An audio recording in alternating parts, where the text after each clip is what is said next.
আসসালামু আলাইকুম। কেমন আছেন সবাই? সকাল সকাল অফিসে চলে আসলাম। এটা হচ্ছে ঢাকা জাতীয় স্টেডিয়াম, বাইতুল মোকাররমের পাশে। মার্কেটে কিছু কাজ চলতেছে শেষ পর্যায়ে। আমাদের বাইরে কান্ট্রির মতন উপরে সেলফ লাগানো থাকে না, সেই কাজটা করতেছে। কাজ অনেকটাই শেষ পর্যায়ে। এখন দোকানপাট সবাই খুলে নাই, খুলতেছে আস্তে আস্তে।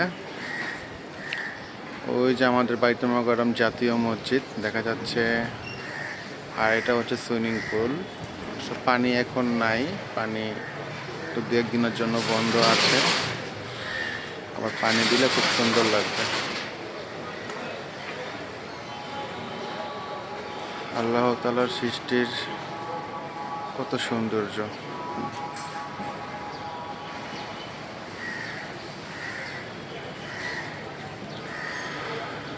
মসজিদ, আমাদের অফিস থেকে 2 মিনিট সময় লাগে যেতে। দোকানপাট আস্তে আস্তে সবাই খুলতেছে এখন। ওকে, আসসালামু আলাইকুম, সবাই ভালো থাকবেন।